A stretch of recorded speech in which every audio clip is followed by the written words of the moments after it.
महादेवाचा लग्न सोहळा, लग्नासाठीची पूर्ण जय्यत तयारी, थाटात लग्न झालं. पण लग्नाच्या अगोदर थोडासा गोंधळ झाला होता. महादेवानं असा शृंगार केला की जगातला कुठलाच नवरदेव तसा शृंगार करणार नाही. आताचे नवरदेव अंगाला हळद लावतात, महादेवानं चिताभस्म लावलेलं होतं. आताचे नवरदेव घोड्यावर बसलेले असतात. घोडा कामाचं रूप आहे, पण महादेव नंदीवर बसलेले आहेत. का? नंदी हे धर्माचं रूप आहे. गळ्यामध्ये साप घालून कुणी लग्नाला निघालं तर पोरगी कुणीच देणार नाही त्या पोराला. पण महादेव निघाले गळ्यात साप घालून, काळालाच गळ्यामध्ये घातलं, कानात विंचवाचे कुंडल, वर्ण गंगा वाहते आणि निघाले.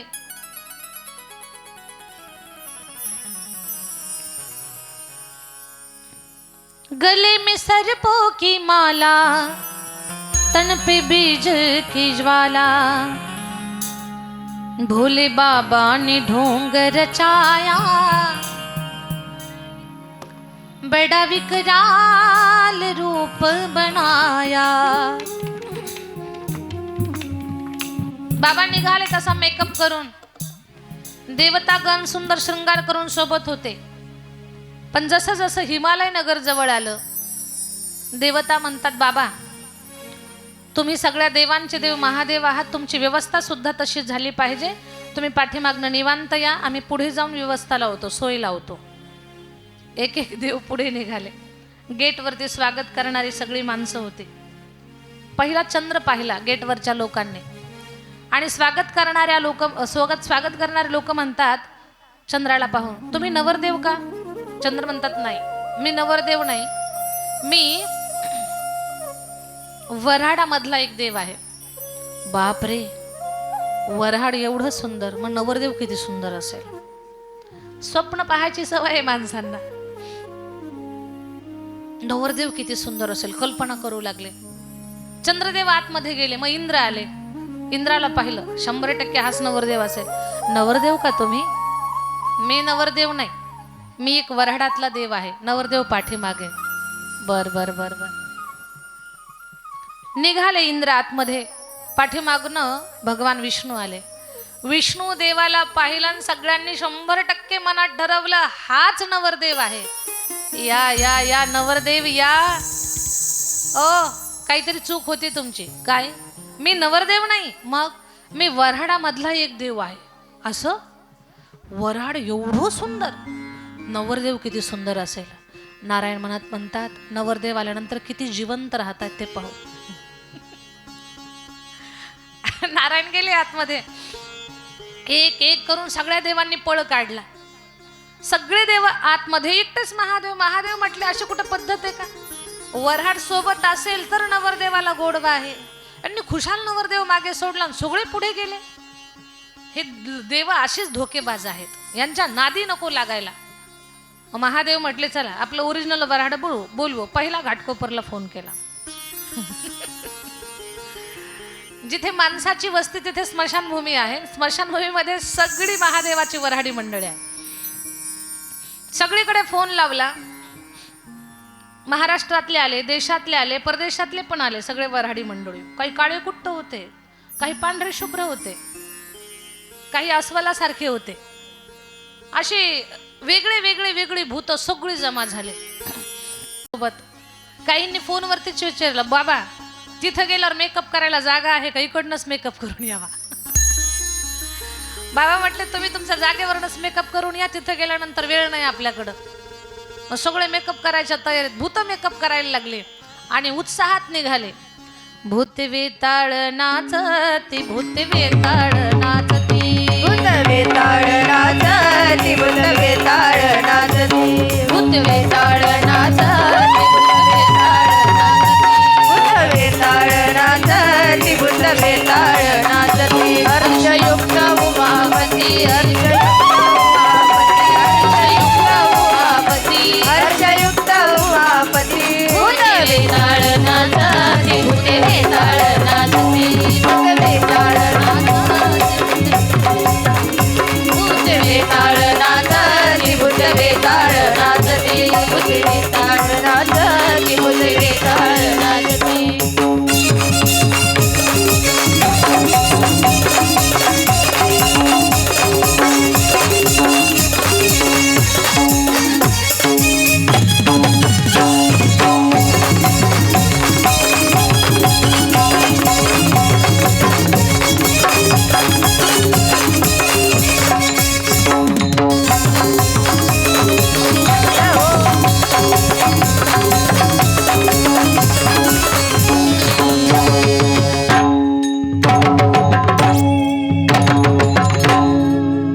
आली भूत आणि असे महादेवाच्या आजूबाजूला आले. काही काही एकमेकाला विचारायचे, तू छान दिसतो का मी छान दिसतो. एक जण महादेवाच विचारतं, बाबा मेकअप बरा आहे ना, छान व्यवस्थित दिसतो ना, मी वराडे म्हणून शोभतो ना. बाबा म्हटले हो एक नंबर, सगळे खूप छान, चला माझ्यासोबत. आणि गेटवर स्वागत करणारी माणसं बऱ्याच वेळापासून वाट पाहत होते. सगळं वराड गेलं, नवरदेव कसा येईना.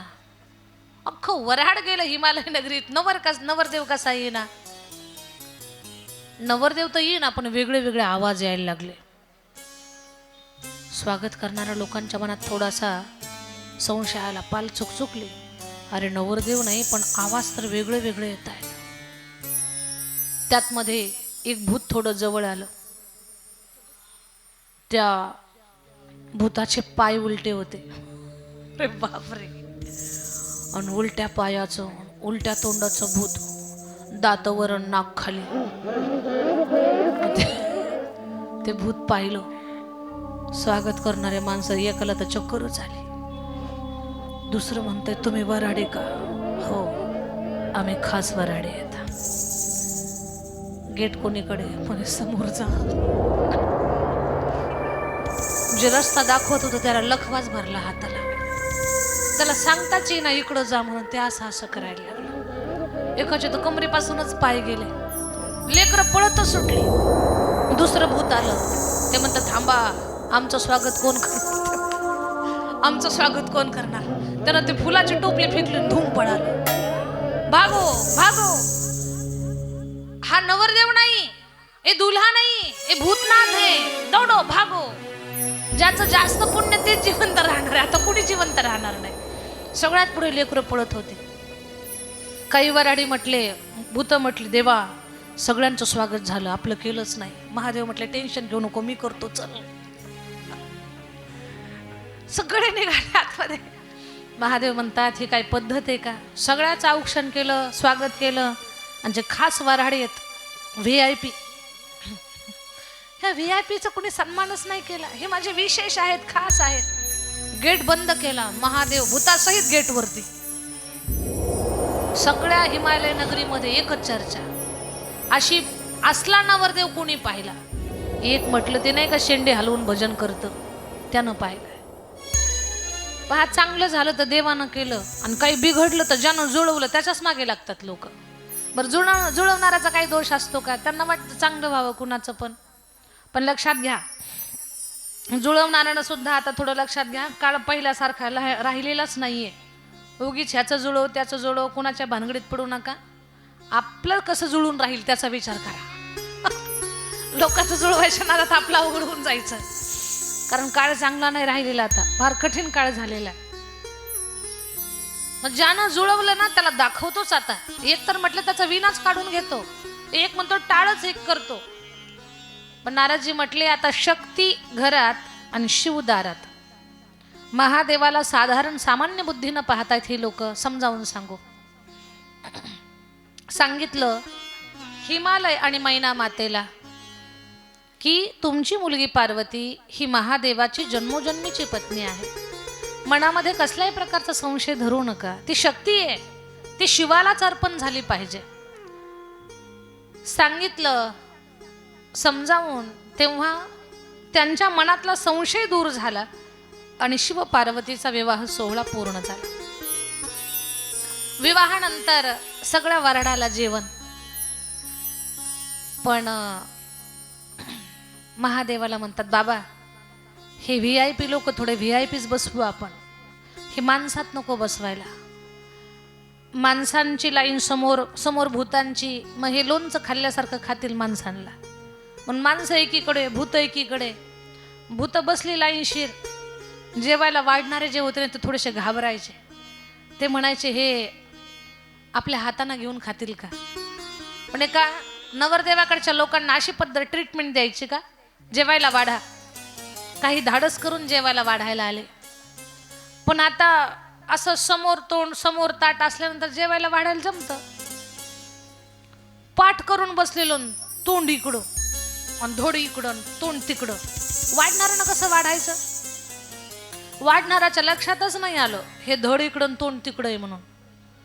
ते बालुशाही न ठेवताच पुढं गेलं. ते म्हणतं का रे पंक्तीभेद करतो का? बालुशाही वाढ, जिलेबी वाढ, भात वाढ. तो म्हणतो पाठ इकडं तोंड तिकडं, मला जसं खायचं तसं खाईल मी, तू वाढ. मग ते असं घ्यायचं ना असं खायचं. वाढणारे चक्कर मध्ये आले, कुणीकडून नेमकं वाढ होते कळलं. फार गंमत. पण सगळ्यांना अन्नदान केलं. कालही मी तुम्हाला बोलत होते, त्याच्या परवाच्या दिवशी बोलले मी तुम्हाला. माणसानं जीवनामध्ये 12 प्रकारचे दान केले पाहिजेत.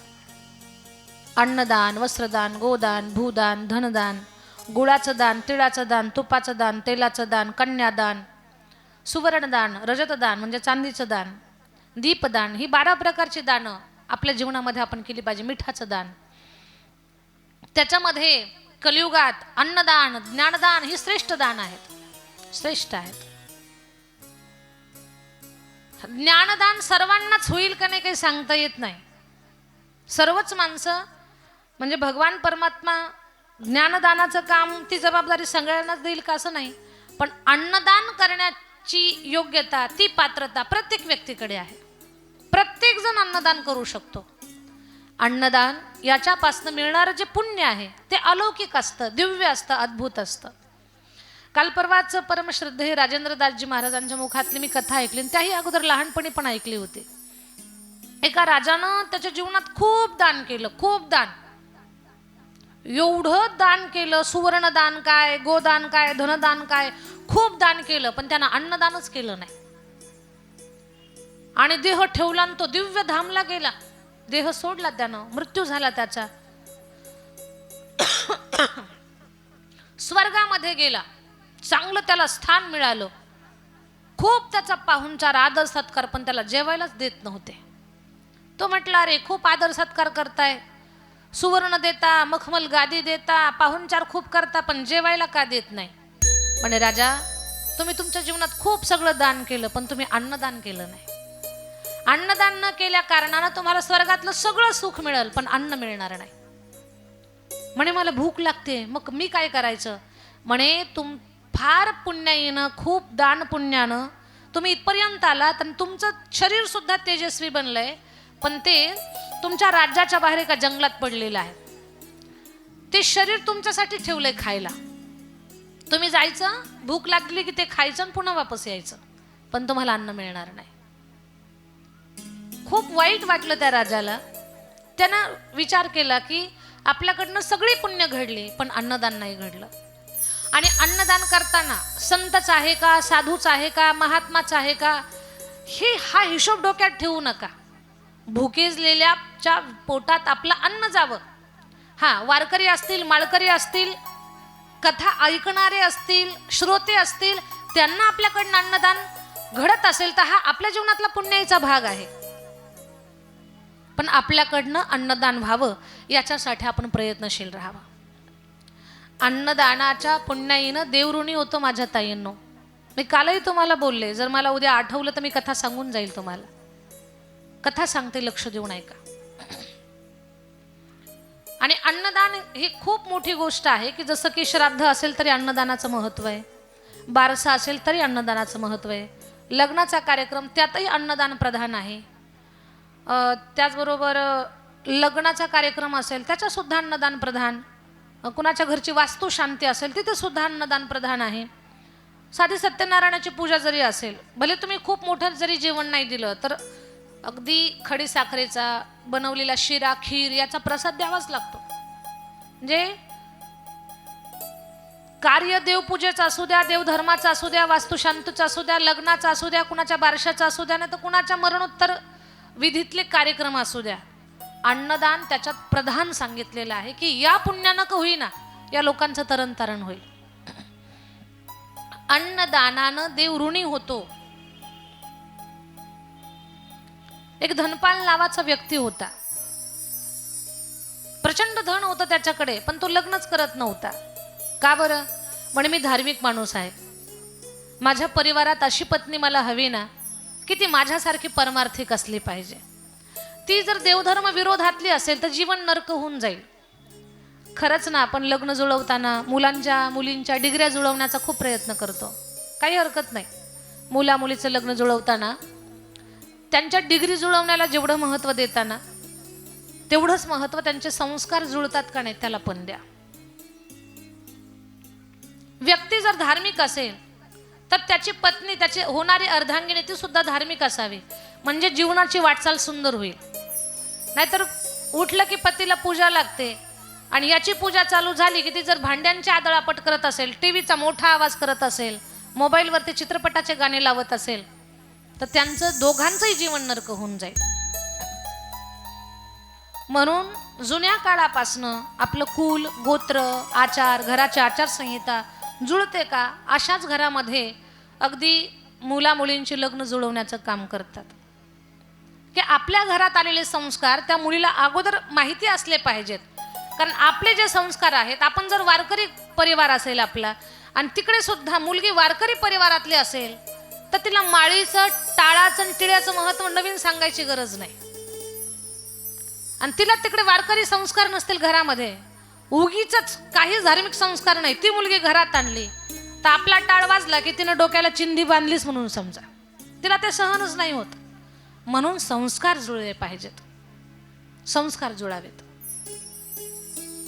धनपालजी म्हणतात, मी देवधर्मी माणूस आहे, मी जर पूजेला बसलो तर तिनं पाणी आणून द्यावं, मी देवाला स्नान घालू लागलो तर तिनं चंदन उगाळावं, मी देवाला तिलक करायला लागलो तर तिनं फुलांचा हार बनवावा, मी देवाला वस्त्र देऊ लागलो तर तिनं नैवेद्याचं ताट बनवावं.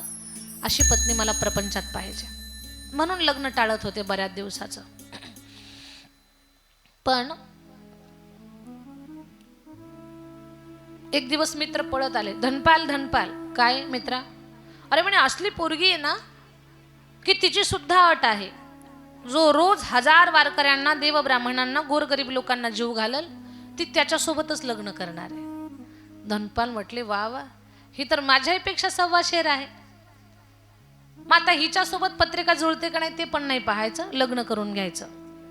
लग्न वगैरे झालं. लग्नानंतर काही लग्नाचे विधी झाले आणि धनपालजी आपल्या पत्नीला म्हणतात, सती, तुला परमार्थाची, साधू संताची गोडी आहे, देवधर्माची गोडी आहे, म्हणून मी तुला माझे अर्धांगिनी म्हणून स्वीकारले.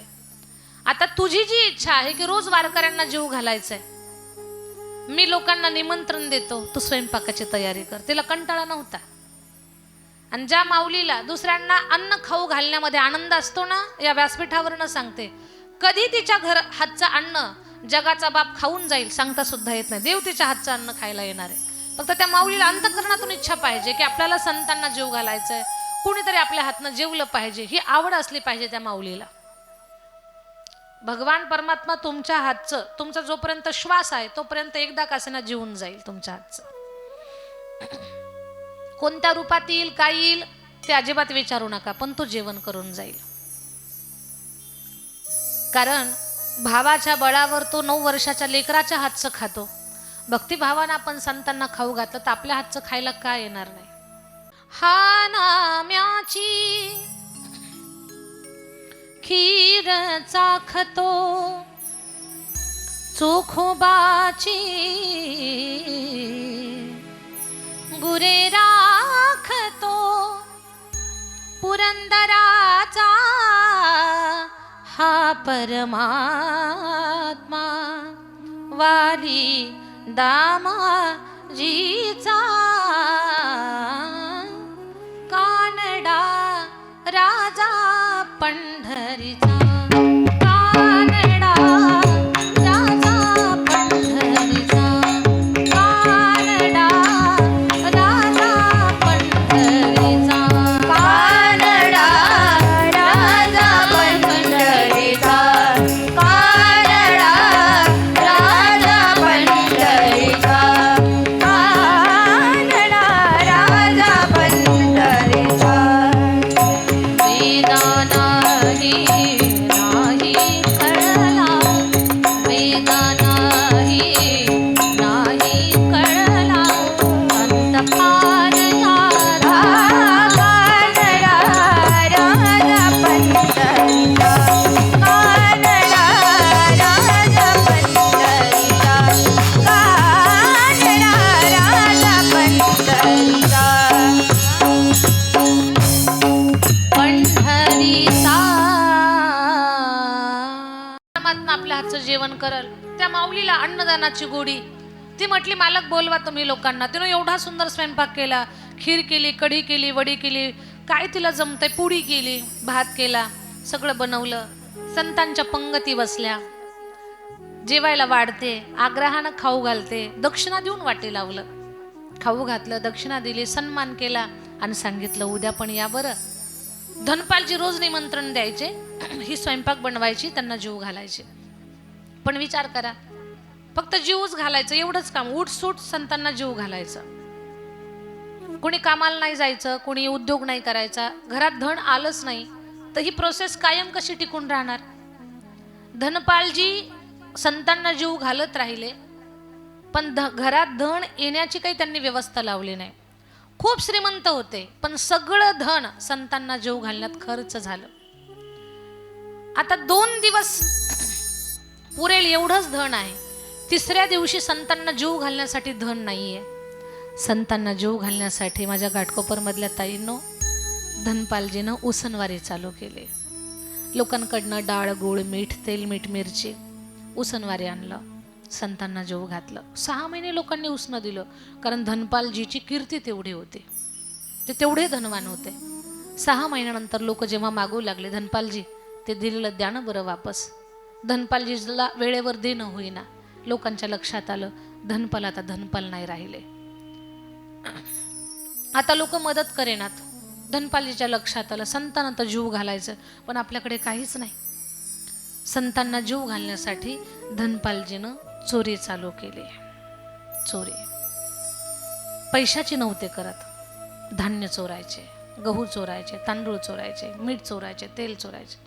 लोक म्हटले धन चोरी जात नाही, धान्य चोरी जातं. धान्याची व्यवस्था लोकांनी लावली, धान्याची चोरी करता येईना.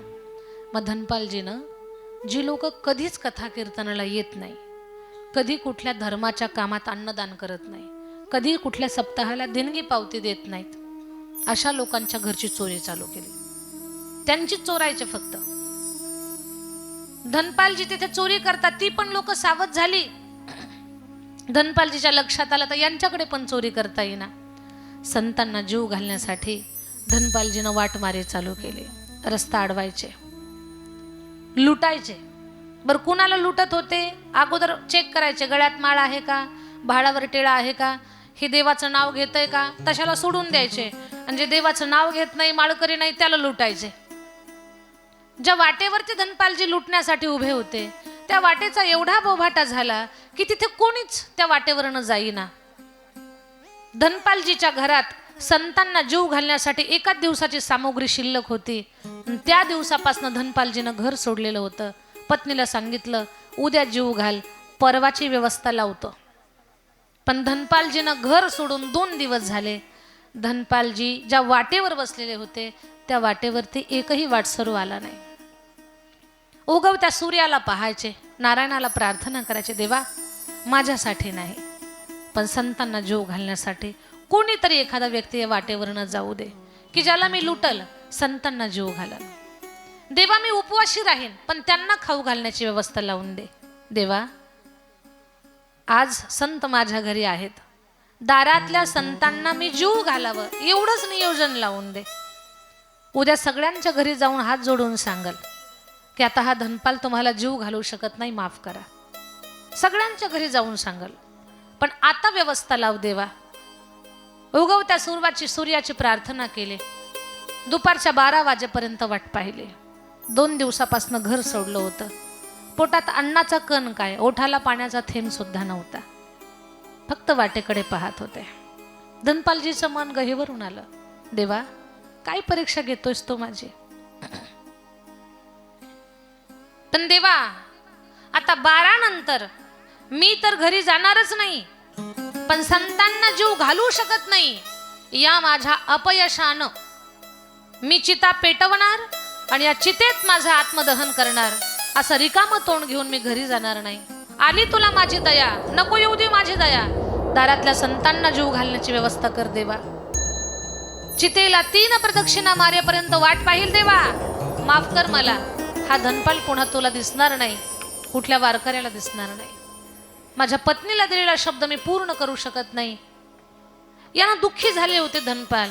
जंगलातली लाकडं जमा केली, चिता पेटवली. धनपालजी प्रदक्षिणा घालू लागले. त्या चितेला प्रदक्षिणा घालताना देवाला आर्त हाक देत आहेत. श्री अनंता मधुसूदना पद्मनाभा नारायणा जगद्व्यापका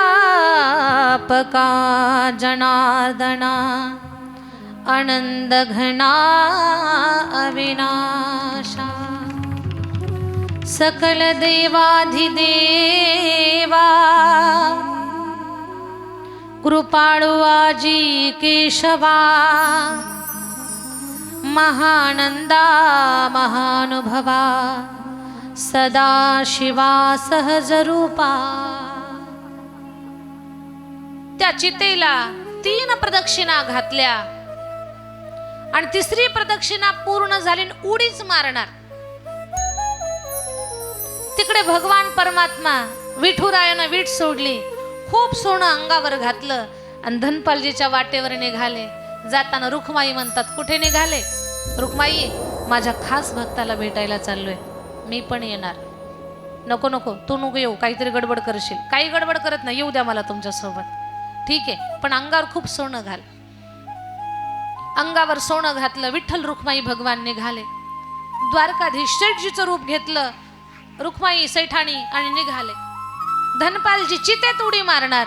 आवाज आला, छुम छुम छुम छुम छुम आवाज. धनपालजी म्हणतात, कुणीतरी आलंय वाटतं. असं वळून पाहिलं, लख प्रकाश. किती?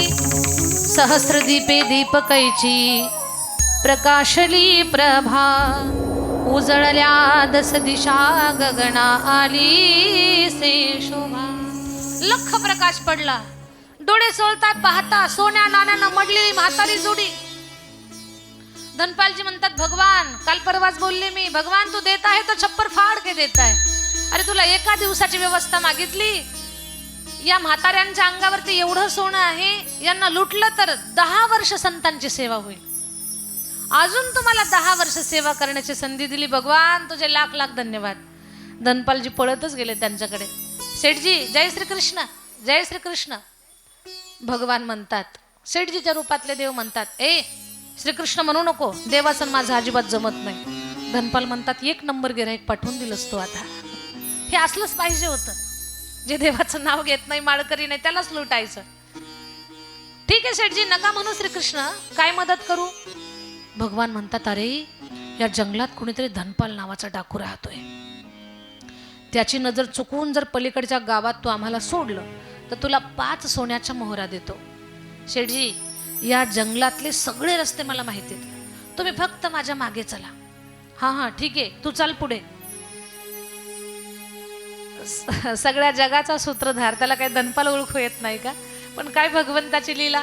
भगवान निघाले धनपालजीच्या पाठीमागे. रुक्माई आणि विठ्ठल भगवान पाठीमागे मागे मागे चालले. धनपाल पुढे गेले, किर्र जंगलामध्ये घेऊन गेले आणि जंगलात घेऊन गेल्यानंतर मग धनपाल डोक्याचं पागोट सोडता आणि हाताच्या बाया मागे करताय.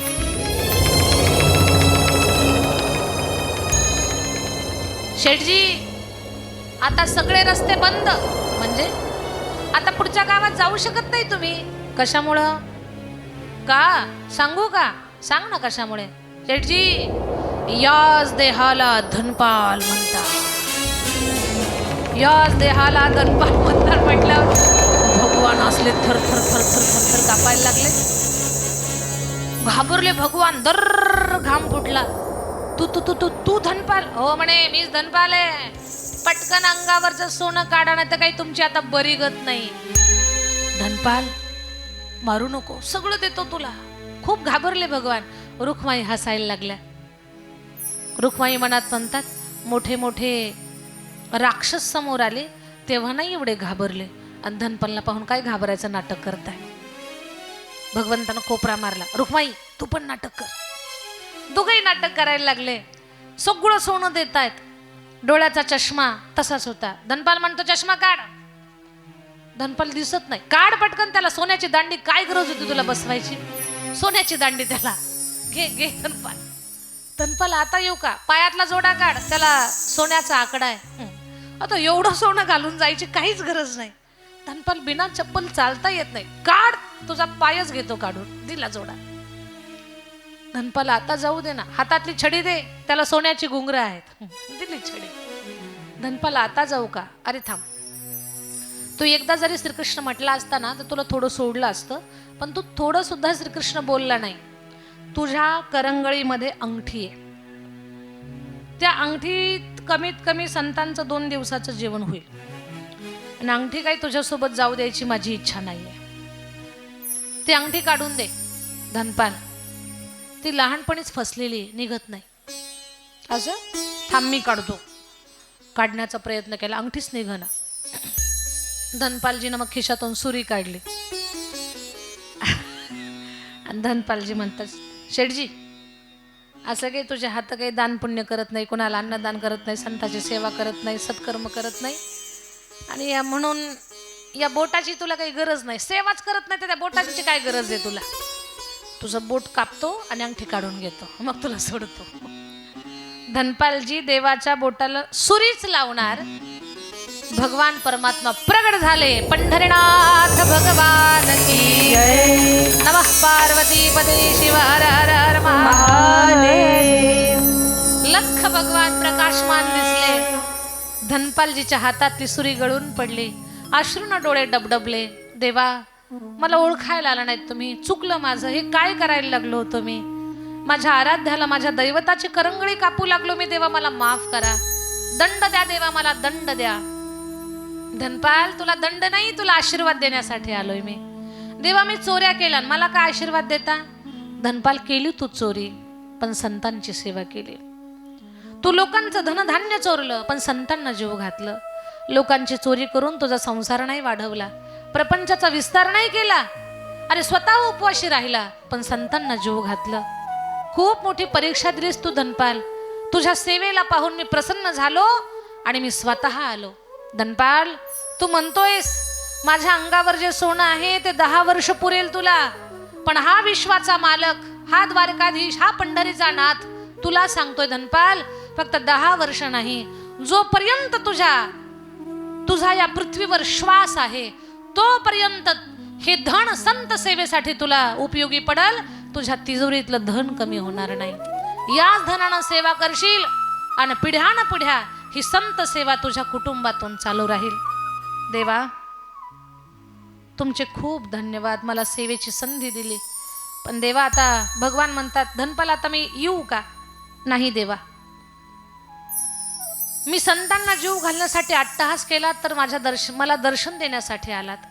पण जिच्यामुळे मला संत सेवा करण्याची, वारकऱ्यांना जीव घालण्याची सवय लागली, तिला दर्शन न देताच जाणार तुम्ही? ठीक आहे धनपाल, चल मग मी येतो तुझ्या घरी. छोटंसं बालरूप घेतलं, विठ्ठल रुक्माई कडा खांद्यावरती घेतले, धनपाल घरी आले. पत्नीनं देवाला पाहिलं डोळे भरून, अश्रूनं डोळे डबडबले. दोघांचं जीवन धन्य झालं, धन्य झालं. पंढरीनाथ भगवान की जय. दृष्टांत फार सुंदर आहे, पटेल, कळेल, लक्षात येईल असा आहे, पण याच्यातला बोध फार मोठा आहे. जी माणसं अन्नदान करण्यासाठी पुढे असतात, धर्माच्या कामात पुढे असतात, आपल्या सत्कर्मासाठी, आपला धर्म जिवंत ठेवण्यासाठी, आपल्या सगळ्यांची जबाबदारी आपला धर्म जिवंत ठेवणं. इतर धर्मीय माणसं कधी धर्माचं काम करतात कळत सुद्धा नाही, आपल्यालाच माईक हातात घेऊन सांगावं लागतं, हे असं करा, तसं करा, तसं करा. पण जी लोक धर्माच्या बाबतीत जागरूक आहेत, आपणच आपला धर्म जिवंत ठेवायचा आहे, आपण आपल्या धर्माची कामं करायचीत. अन्नदान असेल, ज्ञानदान असेल. हा मंडप उभा केलाय ना आपल्या ज्ञानेश्वर भजन मंडळानं, इथे कथेचं आयोजन केलं ना आपल्या सगळ्या मंडळीनं. आपण सगळेजण याचा भाग आहोत. आपण सगळ्यांनी आता होणाऱ्या काल्याच्या सोहळ्यासाठी आपल्या घरनं काल्याच्या पंक्तीसाठी अन्नदान गेलंच पाहिजे. मग कुणी तेल द्या, कुणी मिरची द्या, कुणी तांदूळ द्या, जे तुम्ही काही प्रसाद बनवणार आहात त्या भंडाऱ्यात तुमच्या सगळ्यांचं योगदान पाहिजे. हे आपणच करायचंय. आणि प्रसाद घ्यायला भले आपण बसा, देताना एका हातानं द्या, जेवायला बसताना सगळं कुटुंब घेऊन बसा, पण आपण सगळेजण याच्यात सहभागी व्हा. हा आपला कार्यक्रम आहे. आपण याला सुंदर बनवायचंय, आपण जिवंत ठेवायचंय.